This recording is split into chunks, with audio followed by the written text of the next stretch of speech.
Hello, everyone. The topic of our lecture today is programmable database objects. Today, we will move from writing simple queries to creating objects that are compiled and stored directly in the database.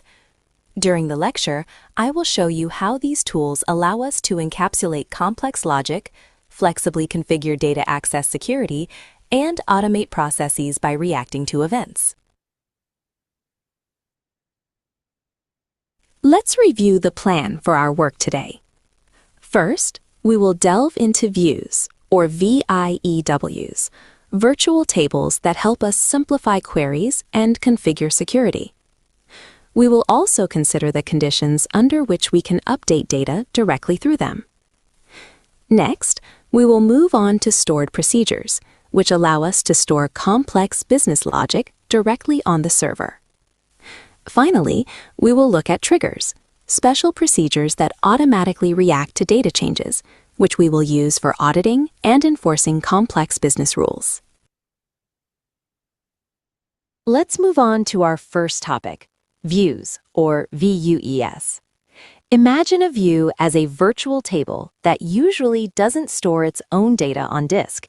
Its content is simply the result of a specific select query that we define during its creation. When you query such a view, the DBMS, under the hood, actually executes this base query and returns the result to you as if you were querying a regular physical table. On the slide, you can see the basic syntax for creating a view in MySQL. We use the createView command, specify a name, and after the as keyword, we write our usual select query.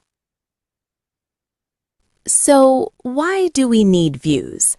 They are a powerful tool that solves two key tasks, simplifying data access and helping to configure security.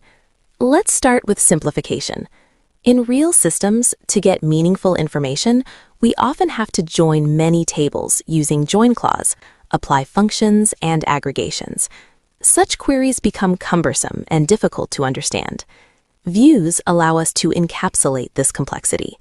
For example, we can create a single view that joins data about employees, their departments, and salaries, as you can see in the first code block.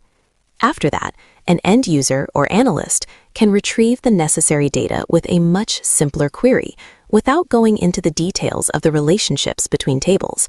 This is demonstrated in the second example. Another extremely important scenario we will consider today is using views as a security tool.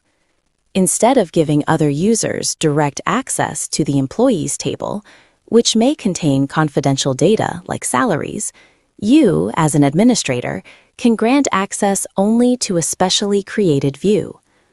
On the slide, you see an example of implementing column-level security. We create a view, employee directory, that contains only names and contact information and hides financial data. In addition to hiding individual columns, you can also use views for row-level security. This means we filter the records themselves. Imagine a situation. A manager should see employee data, but only for those who work directly in their department. In the example on the slide, a view managed employees is created, which, using a subquery and the user function, automatically filters only those rows of the table that correspond to the current manager's department. You might have thought that views are only for reading, but I want to point out that some of them are updatable. This means you can perform insert, update, and delete operations directly through them. However, there's a condition.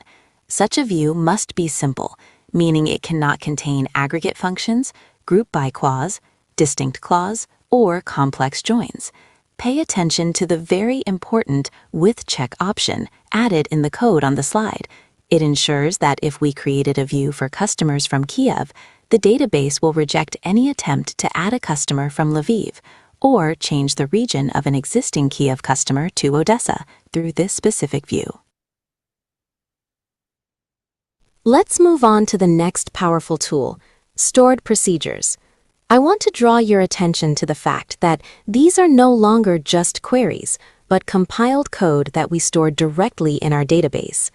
They allow you to create flexible subroutines, passing input parameters and receiving results through output parameters. Moreover, you can write full-fledged logic with branches and loops, similar to how we do it in regular programming languages. Let's look at the syntax. Since you can write many SQL commands inside a procedure, each ending with a semicolon, you need to tell the server where the procedure itself actually ends. To do this, you use the DELIMITER command, temporarily changing the standard delimiter, for example, to $2. After finishing the code block with the end $$ keyword, you switch the standard semicolon delimiter back.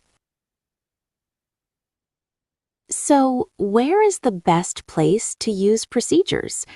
Their main architectural advantage is logic encapsulation.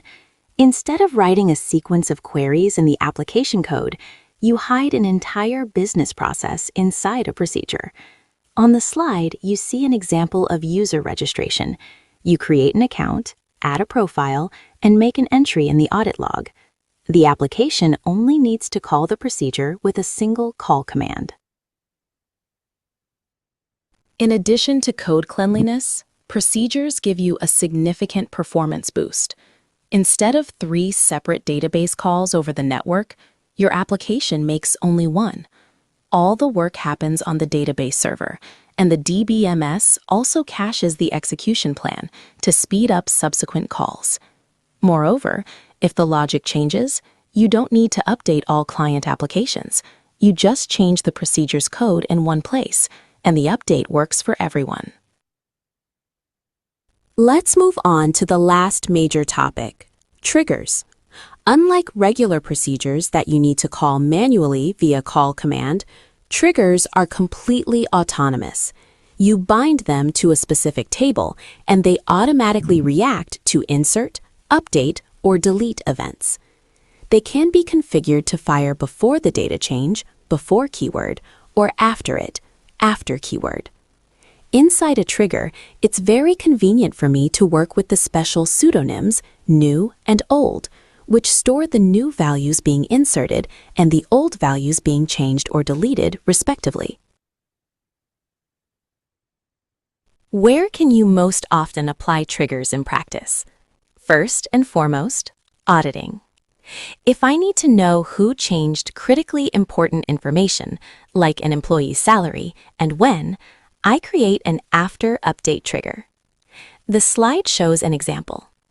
Every time someone updates the salaries table, my trigger checks if the salary value has actually changed.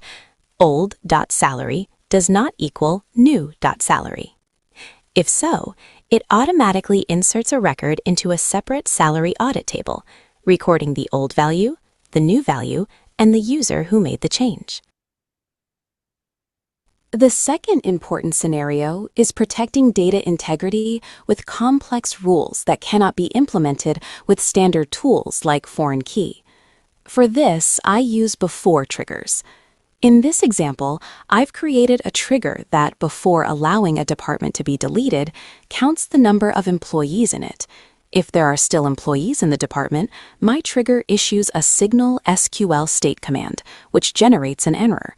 The operation is stopped, and the application receives a clear message about the reason for the failure. To conclude the topic of triggers, I must make an important warning.